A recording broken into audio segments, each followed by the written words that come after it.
Alrighty, here we go. As we said, we're going to make some hydraulics. We're going to make some very simple hydraulics. Now, I absolutely love these hydraulics. I just like the feeling that you get from them. Okay? What you're going to need, you're going to have to share. Share with the buddy across the aisle from you. So, you're going to want to take a large syringe. You're going to need a small tube. You're going to need a small syringe, and you're going to need some water. Definitely not this much water, but you're definitely going to need some water. So what you're going to do is you're going to take your large syringe right here. You're going to suck up some water. It really doesn't matter how much water you pull in. I got 15 milliliters here. Absolutely fine. That's plenty of water to go ahead and do that. So once you get some water in it, you're going to want to take your rubber tubing. You're just going to stick your tubing firmly onto the end of it. Nicely, boom, okay? Now we have a nice little start to a hydraulic. So we have one piston and we have a liquid in there. Now, you might want to squeeze a little bit of your water out just to have your tube here with no air bubbles in it. If you have a few air bubbles, it's absolutely fine. It's not a big deal. If you're working on cars and you have an air bubble, that's no good because then you'd have a very, very squishy brakes. For those of you that grow up and become doctors and nurses, you definitely don't want to have an air bubble in.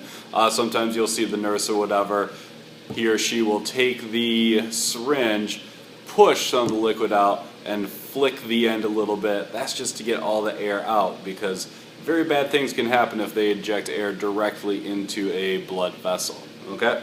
So we have this going on. We don't need Mr. Water anymore. I'm going to take my other syringe, my little syringe, and I'm going to firmly put it on the other end. And we are done with our hydraulics. That's all we need to do for our hydraulics, okay? Now, you guys all know me. I am very easily amused. All you do is you just push one side, push them back and forth, and you will find that one side is way easier to push than the other side. The other side comes up with way more force than the first one. Now, I don't know why I find this therapeutic. I could just spend hours just pushing this back and forth, but you guys all know I'm very easily amused. I'm a little weird that way. So, what I want you to do, I'm going to do the ultimate science teacher sin, and I'm going to tell you what you should be feeling, but this one, you can push down very, very easily.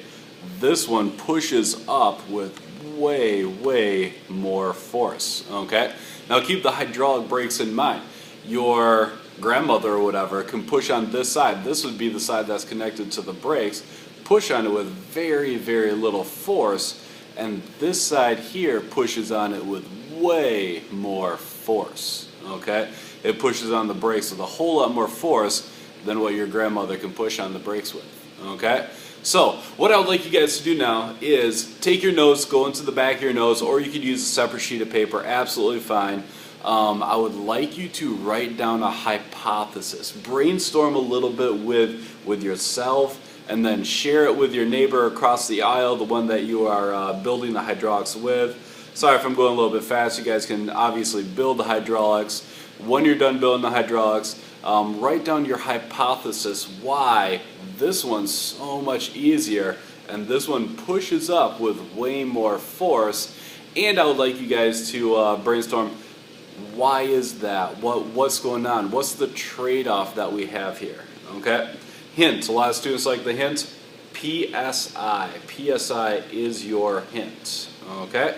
So, go ahead, build your hydraulics, enjoy them, have fun with them, and write somewhere in your notes on the back or on scratch paper, write your hypothesis. Now, it's hard sometimes to write a hypothesis, write an educated guess. I do expect you to do it, obviously, and just do your best. It's not going to be graded, but do your best hypothesis and share it with your neighbor. See what you can come up with, see what you can brainstorm. Okay? And in a moment, we'll be back for more.